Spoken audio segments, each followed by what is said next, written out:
Attappadi Kottathara tribal ആശുപത്രിയിൽ ഗുരുതര ചികിത്സാ പിഴവെന്ന ആരോപണം. ഫാർമസിയിൽ നിന്ന് നൽകിയത് ഫിക്സിനുള്ള വീര്യം കൂടിയ മരുന്ന്. 1 വയസ്സുകാരന്റെ ഡിസ്ചാർജ് ഷീറ്റിൽ 72 വയസ്സ് പ്രായമായ വ്യക്തിയുടെ പരിശോധനാ ഫലത്തിലെ വിവരങ്ങളാണെന്നും കുടുംബം പറയുന്നു.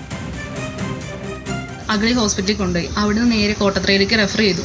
5 mg കൊടുക്കേണ്ട സ്ഥാനത്ത് എഴുതി തന്നു. ഫാർമസിയിൽ നിന്ന് ഞങ്ങൾക്ക് 10 mg ആണ് തന്നത്. അവരത് 10 mg 5 mg ഇല്ല 10 mg എന്നുള്ളത് ഞങ്ങളോട് പറഞ്ഞിട്ടില്ല. അമ്മയാണ് പോയി മേടിച്ചത്. ഞങ്ങൾ ആ മരുന്ന് കൊച്ചിന് കൊടുത്തു കഴിഞ്ഞപ്പോൾ കൊച്ചൊരു 5 മിനിറ്റ് കഴിഞ്ഞിട്ട് ബോധമില്ലാതെ ഇങ്ങനെ തോളത്ത് കിടക്കുമായിരുന്നു.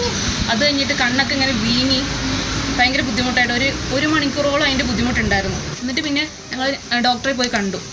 അപ്പോൾ സൂപ്രണ്ടൊക്കെ റൂമിൽ വന്ന് കുഴപ്പമില്ല, അത് കുറച്ച് നേരത്തേക്ക് ഉറക്കം ഉണ്ടാവുള്ളൂ, വേറെ ഒരു പ്രശ്നമില്ല എന്ന് പറഞ്ഞു. അപ്പോൾ ഇവൻ്റെ ഡിസ്ചാർജ് കാർഡിൽ എഴുതിയിരിക്കുന്നത് ഒരു 72 വയസ്സ് മണിയെന്ന് പറയുന്ന ഒരാളുടെ ബ്ലഡ് റിസൾട്ടിൻ്റെ അനുസരിച്ചാണ് ഇവൻ്റെ HP ഒക്കെ എല്ലാം എഴുതി ഡിസ്ചാർജ് കാർഡിൽ തന്നിരിക്കുന്നത്. അതേസമയം ഫാർമസിയിൽ നിന്ന് മരുന്ന് വാങ്ങി നൽകേണ്ടിയിരുന്നത് നഴ്സുമാരുടെ കൗണ്ടറിൽ നിന്നാണെന്ന് ആശുപത്രി സൂപ്രണ്ടിന്റെ വിശദീകരണം.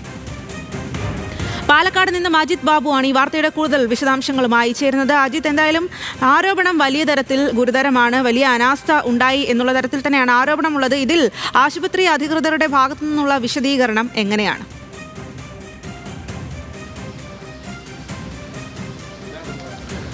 സ്വാതി, രാജീവ്, 2 പ്രശ്നങ്ങളാണ് ഈ സംഭവവുമായി ബന്ധപ്പെട്ടുള്ളത്. അത് ഒന്നാമത് സ്വാതി സൂചിപ്പിച്ചതുപോലെ തന്നെ ഈ ഫാർമസിയിൽ നിന്ന് വീര്യം കൂടിയ മരുന്ന് ലഭിച്ചതുമായി ബന്ധപ്പെട്ടാണ്. അതിൽ ഈ കുടുംബം ആരോപിക്കുന്നത് ഇത്തരത്തിൽ ഇവരോട് ഈ മരുന്ന് വേണമെന്ന് പറഞ്ഞത് 2.5 mg ഉള്ള മരുന്നായിരുന്നു നൽകിയിരുന്നത്. അതിനുശേഷം അത് 5 mg ആക്കണം, അതുകൊണ്ട് ഫാർമസിയിൽ പോയി മരുന്ന് വാങ്ങണമെന്ന് പറയുകയും ഇവർ ഫാർമസിയിലെത്തി മരുന്ന് വാങ്ങുമ്പോൾ വീര്യം കൂടിയ 10 mg മരുന്നാണ് നൽകുന്നത്. പക്ഷേ അതിൽ മറ്റൊന്നും, അതായത് ഇത് 10 mg ആണെന്നോ ഉൾപ്പെടെയുള്ള കാര്യങ്ങളൊന്നും പറഞ്ഞില്ല. സ്വാഭാവികമായും ആ കുടുംബം പറയുന്നത് സാധാരണക്കാരായ മനുഷ്യരാണ്. അപ്പോൾ അവിടെ പോയി കഴിയുമ്പോൾ ഇത് യാതൊരു കാര്യവും വിശദീകരിക്കാതിരിക്കുമ്പോൾ ഇവർക്ക് കാരണങ്ങളൊന്നും മനസ്സിലായില്ല. പിന്നീട് നേഴ്സുമാരാണ് ഇവരോട് പറഞ്ഞത് രാവിലെ ഒരെണ്ണവും വൈകിട്ട് ഒരെണ്ണവും കൊടുക്കണമെന്നുള്ളത്, കുഞ്ഞിന് കൊടുക്കണമെന്നുള്ള നിർദ്ദേശം നൽകിയതെന്നും ഈ കുടുംബം പറയുന്നു. അതേസമയം ആശുപത്രി പറയുന്നത് അവിടെ നിന്ന് വാങ്ങിയ മരുന്ന് ഈ നേഴ്സുമാരുടെ കൗണ്ടറിലായിരുന്നു നൽകേണ്ടത്. അങ്ങനെയായിരുന്നെങ്കിൽ ഈ പ്രശ്നങ്ങൾ ഉണ്ടാകില്ലായിരുന്നു. ഈ കുട്ടിക്ക് മരുന്ന് നൽകുന്നത് ഉൾപ്പെടെ ചെയ്യേണ്ടത് നേഴ്സുമാരായിരുന്നു എന്നാണ് ആശുപത്രി അധികൃതരുടെ വിശദീകരണം. രണ്ടാമത്തെ പ്രശ്നമാണ് കുറച്ചുകൂടി ഗൗരവമുള്ളത്. അതായത് ഈ ആശുപത്രിയിൽ നിന്ന് ഡിസ്ചാർജ് ആകുന്ന സമയത്ത് ഈ കുട്ടിയുടെ വിവരങ്ങളിൽ ചേർത്തിരിക്കുന്നത് 72 വയസ്സുള്ള ഒരാളുടെ വിവരങ്ങളാണ്. അതായത് ടെസ്റ്റ് റിസൾട്ട് ഉൾപ്പെടെയുള്ള കാര്യങ്ങളിൽ 72 വയസ്സുള്ള ഒരാളുടെ വിവരങ്ങൾ എഴുതി ചേർത്തു എന്നുള്ളതാണ് ഗുരുതരമായ ആരോപണം. ആ കാര്യങ്ങളിൽ ആശുപത്രി അധികൃതർ പറയുന്നത് അത്തരത്തിൽ ഒരു സാഹചര്യം ഉണ്ടായെന്ന് കരുതുന്നില്ല.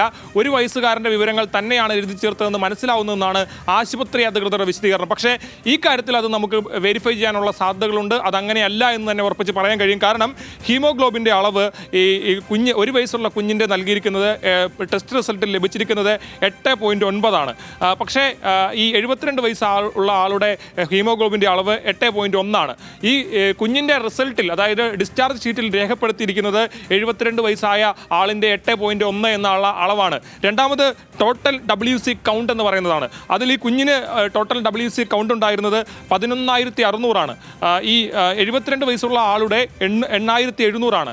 ഈ ഡിസ്ചാർജ് ഷീറ്റിൽ രേഖപ്പെടുത്തിയിരിക്കുന്നത് 8,700 എന്ന കണക്കാണ്. അതായത് ഇതിൽ നിന്ന് വ്യക്തമാകുന്നത് 72 വയസ്സായ ആളുടെ വിവരങ്ങളാണ് ഈ ഡിസ്ചാർജ് ഷീറ്റിൽ എഴുതി ചേർത്തിരിക്കുന്നത് എന്നുള്ളതാണ്. പക്ഷേ ആശുപത്രി അധികൃതർ പറയുന്നു ഒന്നിലധികം തവണ പരിശോധിച്ചിട്ടുണ്ടാകും, അതുകൊണ്ടായിരിക്കും അത്തരത്തിലൊരു വ്യത്യാസം ഉണ്ടായെന്നുൾപ്പെടെ പറയുന്നു. പക്ഷേ സാങ്കേതികമായി ആണെങ്കിൽ പോലും ഇത്രയധികം നമ്പറുകൾ എങ്ങനെയാണ് കൃത്യമായി വരുന്നതെന്നുള്ള ചോദ്യങ്ങളെല്ലാം ഉൾപ്പെടെ അവിടെ ബാക്കി നിൽക്കുന്നുണ്ട്. മാത്രമല്ല ഈ കുടുംബം പറയുന്ന മറ്റൊരു കാര്യം എന്ന് പറയുന്നത് ഈ ഡിസ്ചാർജ് ഷീറ്റിൽ രേഖപ്പെടുത്തിയ വിവരങ്ങളുടെ അടിസ്ഥാനത്തിലുള്ള മരുന്നുകളും തുടർ ചികിത്സയുമാണ് പറഞ്ഞിരുന്നത്, തുടർ ചികിത്സാ രീതികളുമാണ് പറഞ്ഞത്. അത് ഈ കുട്ടിയെ ശാരീരികമായും ഒക്കെ വലിയ തരത്തിലുള്ള ബുദ്ധിമുട്ടിലേക്ക് നയിച്ചാൽ ഇവർ ശ്രദ്ധിച്ചില്ലായിരുന്നെങ്കിൽ വലിയ തരത്തിലുള്ള പ്രശ്നങ്ങൾ ഉണ്ടായനെ എന്നുൾപ്പെടെയുള്ള കാര്യങ്ങൾ പറയുകയാണ്. സ്വാഭാവികമായും ഈ കാര്യത്തിലേക്കൊരു പരിശോധനയിലേക്കൊക്കെ ആശുപത്രി പോകാനുള്ള സാധ്യതയാണ് നിലവിലുള്ളത്.